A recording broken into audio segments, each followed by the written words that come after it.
Saúde a todos com a paz do Senhor. Meu nome é Priscila Glaser. Eu sou da cidade de Silva Jardim, no Rio de Janeiro. Eu gostaria de contar o meu testemunho para que muitas pessoas venham ser alertadas, porque nós estamos nos finais dos tempos e o Senhor está alertando os seus remanescentes. Bem, apesar de eu morar no Rio de Janeiro, eu morei também muitos anos na cidade, né, de Aracaju, em Sergipe.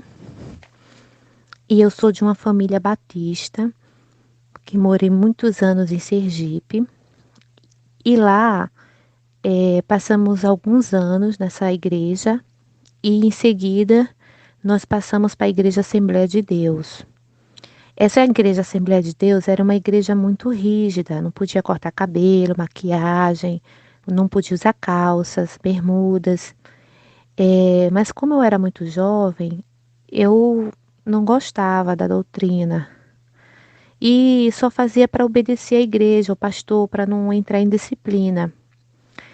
Passado um tempo, nós retornamos para a nossa cidade natal, aqui no Rio de Janeiro, e eu fiquei feliz porque eu achei que era a oportunidade de eu me livrar, né, dessa doutrina e fazer tudo o que eu queria, usar tudo o que eu queria.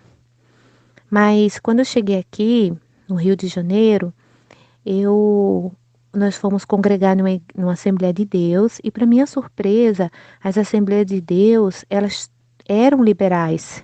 Elas podiam usar tudo. E eu fiquei muito feliz na época.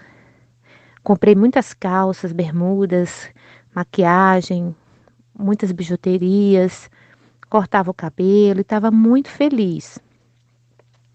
Com o passar do tempo, eu me casei e fui morar numa cidade pequena, em Silva Jardim, que é até onde hoje eu moro, e fui congregar em uma Assembleia de Deus também, muito pentecostal, mas essa igreja é uma igreja, apesar de ser pentecostal, ela também liberava usar tudo. E eu me dedicava bastante nessa igreja. Eu ajudava na escolinha, com as crianças, com os jovens, eu ajudava a fazer o culto, né, a dirigir, às vezes pregava, ficava responsável arrecadar alimento. Eu trabalhava arduamente na igreja, eu me dedicava de corpo, alma e coração na obra do Senhor. Mas para Jesus isso não era o suficiente. Passado algum tempo, eu tive um sonho. E nesse sonho, eu sonhei que o céu estava azul, ou azul não, estava limpo, cheio de estrelas, mas estava caindo muito raios. E eu estava em um campo aberto e não tinha como me proteger. E era muito, muito, muito raios. E eu me ajoelhei no chão, me encolhi toda e comecei a chorar pedindo socorro a Jesus porque eu ia morrer. Quando de repente os raios pararam e eu ouvi aquela voz bem grossa e suave, forte, dizendo: Priscila. Aí eu levantei a cabeça e falei: quem me chamou? Aí, de novo: Priscila. Aí eu lembrei de Samuel da Bíblia. Foi assim que eu lembrei no sonho. Aí eu olhei para o céu e o céu estava com aquele foco de luz na minha direção, igual aqueles holofotes, né? Tudo escuro no céu e aquela luz na minha direção. E nisso o Senhor começou a falar comigo em outra língua. Eu não entendia, mas meu espírito entendia. E nisso eu lembro que eu pulava de alegria e falava: é Jesus que está falando? Jesus, eu te amo, Jesus. Eu lembro que eu falava isso. E eu dizia: sim, Senhor, obrigado, eu não mereço, muito obrigado, porque o meu espírito entendia o que o Senhor falava na língua dele. E nisso eu acordei. Quando eu acordei chorando, contei para o meu esposo o sonho. E desde esse dia eu fiquei impactada com esse sonho, porque eu já ia esquecendo de falar. Enquanto o Senhor falava, descia duas alianças do céu e elas estavam entrelaçadas. E elas iam descendo na minha direção, essas duas alianças. E quando eu acordei, eu acordei com um desejo muito grande de orar muito. E eu comecei a orar, coisa que eu não gostava. E orava, orava, orava, orava, 1 hora, 2, cheguei até a orar 3 horas, de tanto paixão por oração que eu tinha, porque veio algo sobrenatural depois desse sonho na minha vida. E comecei a assistir YouTube, aprender hinos da harpa, aprender várias coisas do Senhor pelo YouTube. E foi aí que começou a aparecer os testemunhos das pessoas. E no início eu não acreditava nos testemunhos. Eu achava que era um absurdo a pessoa ter a pessoa ir no inferno e ver que as pessoas estavam lá por causa de corte de cabelo, por causa de roupa. Eu achava um absurdo, eu achava que era usos e costumes, né? Eu já tinha raiva disso porque eu já não gostava do tempo da outra igreja, achava que era um costume antigo. E eu ficava com raiva quando as pessoas diziam que tinha gente no inferno por causa disso. Mas toda hora que eu abria um testemunho, não adiantava. Eu abria, falava a mesma coisa, falava a mesma coisa. Aí um dia apareceu o testemunho do pastor Kenzo Atsushi, e esse me transformou. Quando eu ouvi o dele, eu fiquei realmente convencida que realmente era verdade. Então eu comecei a orar ao Senhor e falar com Deus: me ajuda, Senhor, se for verdade, eu quero me libertar de tudo. E o Senhor começou a trabalhar no meu coração. Eu larguei o salto alto, larguei maquiagem, parei de cortar e pintar o cabelo, as joias, tudo larguei, menos as calças e as bermudas, porque eu tinha sempre aquela desculpa que bermuda era melhor que saia, protegia melhor, a calça também, a minha cidade anda muito de bicicleta, como eu ia andar de bicicleta, de saia, tudo isso. E eu sempre também dizia que quando eu tivesse bastante saia, o suficiente para andar, né, durante o dia a dia, eu ia sair das calças. Mas o tempo foi passando, eu já tinha mais saia do que calça e não me desfazia das calças. E um dia eu almocei e tirei um cochilo. E nesse cochilo, eu ouvi uma voz bem nítida, que eu pensei que era meu marido que tinha me chamado, e falou bem assim: "Por que insiste em continuar usando calças e bermudas?" E eu dei um pulo da cama e perguntei se ele tinha falado algo comigo, e ele disse que não. Então eu falei: "Senhor, foi o Senhor, não tem mais ninguém aqui." E nisso eu comecei a chorar. Entrei no meu guarda-roupa, peguei todas as calças e bermudas, e enquanto eu chorava eu falava em línguas. E a vontade de jogar essas roupas fora não era mais aquela tristeza de ter que deixar de usar calça para voltar a usar saia, mas é uma alegria de saber que eu era uma serva escolhida de Deus, e Ele estava me escolhendo para andar conforme os salvos andam. E eu peguei o testemunho do Kenzo, eu comecei a compartilhar para várias pessoas. E eu mandava por telefone, eu mandava por mensagem, eu avisava para todo mundo assistir, mas eu percebia que o inimigo atrapalhava. As pessoas que recebiam pelo telefone, todas elas reclamavam que o telefone dava defeito e não conseguia assistir. Outras não conseguia, a internet não funcionava. Aí eu comecei a insistir e nada dava certo. Aí eu comecei a chamar um grupo de amigas para se juntar para assistir, todas adoeciam. Aí eu resolvi marcar na casa de uma amiga para todas verem. E quando a gente foi assistir, de repente entrou um morcego, todo mundo ficou com medo do morcego. Aí quando o morcego foi embora, eu falei: "Gente, vamos assistir, o inimigo tá furioso." Aí o poste na casa da vizinha dessa moça explodiu. Aí todo mundo vai para a rua ficar intertido com o poste pegando fogo. Aí quando eu consegui de novo que as pessoas fossem assistir o testemunho, aí chegou visita. Aí, enfim, a gente não conseguiu assistir o testemunho. Aí eu entendi que era a mão do maligno atrapalhando, porque o testemunho ensinava as pessoas a viver em santidade, na roupa, na aparência, por dentro e por fora. Então, nós fizemos 1 semana de jejum para conseguir assistir o testemunho. E só assim nós conseguimos assistir. Então, em uma noite, antes, irmão, eu comecei a perceber que algumas pessoas diziam que esse testemunho era falso. E isso começou a entristecer meu coração.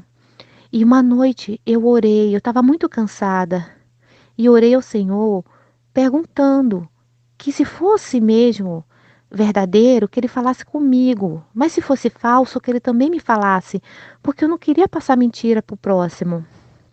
E na mesma noite, gente, como eu estava cansada, eu só orei 8 minutos. E eu fui dormir.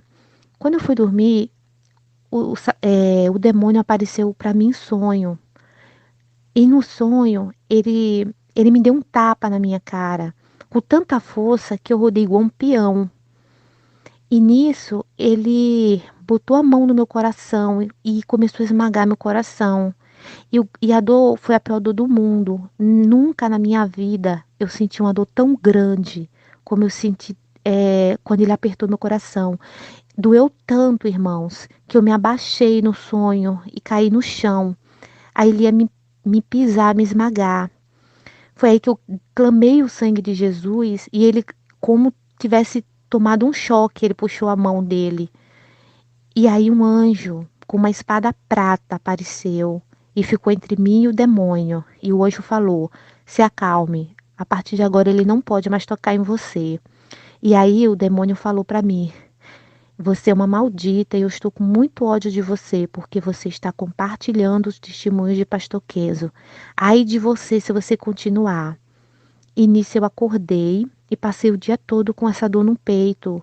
Meu coração ainda estava dolorido por causa do aperto que ele deu. E eu entendi, através desse sonho, que eu estava incomodando o maligno. Era por isso que as pessoas não conseguiam assistir. E depois disso, é, eu comecei a buscar mais e não tive medo do maligno. Comecei a buscar e me santificar mais e mais. E agora as minhas roupas já estavam todas santificadas, mas eu ainda não conseguia me libertar da televisão e pedi ajuda ao Senhor para ser liberta, porque eu não conseguia. Eu sabia que a televisão era de Satanás, mas eu não tinha força para me libertar dela. Então, eu comecei a fazer um propósito, orar ao Senhor todos os dias para Deus me tirar a televisão da minha casa. Até que um dia eu passei mal de madrugada e ela ficava no meu quarto. E eu passei mal e quando eu olhei para ela, ela estava parecendo um portal, ela não era uma televisão. E eu lembro que eu olhava, por mais que eu passasse mal, mas isso me incomodava. Cadê a televisão? Mas como eu estava muito mal, eu não falei nada. Só depois que eu melhorei. E fiquei com isso com uma pulga atrás da orelha. E depois, passado mais alguns dias, eu tive um sonho. E sonhei que a televisão ligou sozinha num canal de terror. E eu desliguei ela no botão e ela ligou de novo. Então eu desliguei ela da tomada. E eu achei estranho, porque eu não assisto filme de terror. Então eu tirei ela da tomada e eu olhei para aquela tela preta dela e, e eu via quando aquela tela preta era como se fosse um lago preto. E um demônio com corpo de cobra e cabeça de demônio. Ele mergulhava e botava a cabeça para fora. Mergulhava, botava a cabeça para fora. Então eu acordei e entendi que a televisão realmente era um portal do inferno dentro da minha casa. E mesmo assim, meu esposo falou: e aí, vai jogar lá fora? Eu ainda ficava em dúvida, eu ficava com medo de me arrepender e ficava com vergonha do Senhor por ser covarde. E falava: me ajuda, Senhor, eu não consigo jogar esse portal da minha casa, me ajuda, me socorre, faz alguma coisa por mim, Senhor. E foi aí que um belo dia, quando eu estava ouvindo um testemunho na internet, o meu esposo falou: Priscila, a televisão queimou. E meu filho, de 6 anos, pulou de alegria. Ele pulou e falou: mamãe, o portal do inferno queimou. E nisso nós pegamos a televisão com alegria e jogamos ela fora. E eu agradeci ao Senhor, porque saiu o demônio da minha casa. No outro dia, a minha irmã ligou para mim e falou: eu soube que você está sem televisão. Eu tenho 2 televisões. Se você quiser, daqui a 1 hora a televisão já está na sua casa. Então, eu percebi como as coisas do maligno é tão rápido e fácil para chegar na nossa casa. E eu ainda fiquei em dúvida: e se eu precisar dela? Ainda estava viciada na televisão. E se eu precisar? E se eu falar não? Eu vou precisar. E se eu me arrepender? Eu falei: eu vou pensar. E fiquei nessa dúvida. E falei com meu esposo. E meu esposo, você é que sabe, você viu o que aconteceu. E eu realmente, eu vou falar com ela, eu vou ligar para ela e vou falar que eu não quero mais a televisão. Que Deus já tirou da minha casa. Mas antes mesmo de eu ligar, ela ligou para mim dizendo: Priscila, eu não vou poder te enviar a televisão, porque a minha televisão grande da sala acabou de queimar. Então eu vou ter que ficar usando ela. E nisso eu falei: não precisa se preocupar, eu já ia ligar para você dizendo que eu não quero a televisão. E Deus realmente não quer mais televisão na minha casa, porque o Senhor permitiu que a sua queimasse para a sua televisão não vir para minha casa. Então, irmãos, eu vi como Deus, quando nos ama e quer nos purificar, ele fala conosco. No meu caso, eu não precisei, eu não precisei de igreja, nenhuma igreja me ensinou o caminho da salvação e da santidade. Nenhum pastor veio até minha casa me ensinar. Foi o próprio Senhor Jesus que me transformou. Foi o próprio Senhor Jesus que tocou no meu coração, usou os testemunhos do YouTube, que está sendo muito usado por Deus para libertar as pessoas. Então, meus irmãos, eu peço, orem ao Senhor quando vocês não conseguirem, tiver uma fraqueza e não conseguir se libertar de algo, ore ao Senhor, peça ajuda ao Senhor Jesus. Ele é fiel em nos ajudar. Ele ajuda quando ele vê um coração que está realmente voltado para ele e com interesse em se santificar. Hoje eu sou feliz porque hoje eu posso andar na rua e todo mundo olhar para mim e falar: lá vai a serva do Senhor, porque ela brilha por fora, brilha por dentro. Nós devemos brilhar tanto nas vestes, com o brilho de Cristo, como nos pensamentos, como nas palavras, como no coração. E a nossa casa também tem que estar limpa e adornada para a volta do Senhor Jesus, porque Jesus pode voltar a qualquer hora e até a gente dormindo. E até dormindo nós temos que também estar em santidade. Devemos estar em santidade 24 horas por dia, porque não sabemos a hora que Jesus vai chegar e vir buscar a sua igreja. E eu agradeço a todos que ouviram esse testemunho, que Deus abençoe a todos e fiquem na paz do Senhor Jesus. Amém.